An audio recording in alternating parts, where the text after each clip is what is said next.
আপাতত আমরা তুফান ঝড় নিয়েই থাকি আসলে। প্রথমত ভীষণ ভালো লেগেছে তুফানের টিজারটা।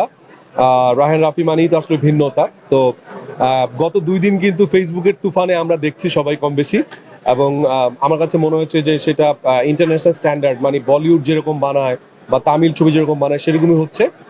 কিন্তু এত কিছু শুটিং রেখেও শাকিব খান কিন্তু ধরেন তুফানের ঝড় হচ্ছে, উনি এত ব্যস্ত, উনি হয়তো আর অনেকদিন শুটিং করবে, কিন্তু সব থামিয়ে উনি হার্লেন স্টোরের জন্য, রিমার্ক হার্লেনের জন্য উনি পরশুদিন এই স্টলে সারাদিন উপস্থিত থাকবেন। এবং আসল ঝড় আসলে রিমার্ক হার্লান, কারণ শাকিব খান নিজেও বুঝেন যে তুফান যতটা ঝড় তুলেছে রিমার্ক হার্লান এর চেয়েও বেশি ঝড় তুলছে, কারণ মানুষের আস্থার নাম হচ্ছে রিমার্ক হার্লান। কারণ শাকিব খান নিজেও বুঝে, নিজেও জানে যে আমি এমন কিছু পণ্য নিয়ে কথা বলবো যেটা নিয়ে মানুষ ক্ষতিকর প্রভাব পড়বে না। সো রিমার্ক হার্লান এবং 11 তারিখে তুফানের সাথে রিমার্ক হার্লান দুই ঝড় মিলে একটা ভূমিকম্প হবে ইনশাআল্লাহ।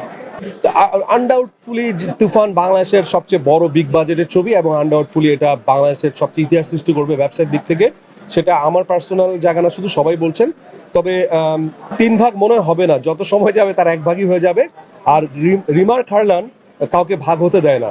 সো সবাইকে আমরা একসাথে নিয়ে তুফানকে রিমার্ক হার্লান একসাথে করে ফেলবো ইনশাআল্লাহ। আজকে একটা অন্যরকম অনুভূতি পাচ্ছি, কারণ আজকে আমি হার্লেন স্টোরের মধ্যে আছি।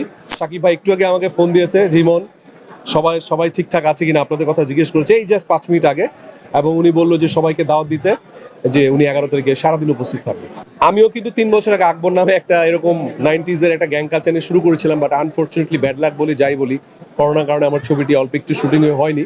বাট এটা ভালো লাগছে যে আমার বড় ভাই ছবিটা কমপ্লিট করেছে এবং ঈদে আসবেন। সো এই ধরনের গ্যাং কালচারের যে ছবিগুলো, এগুলো এমনিতেই আপনাদেরও ভালো লাগবে। এগুলো 90s এর, আপনারা ছোট ছিলেন, আমরাও ছোট ছিলাম, এগুলো না নিয়ে মানুষের আগ্রহ অনেক বেশি গ্যাং কালচার নিয়ে।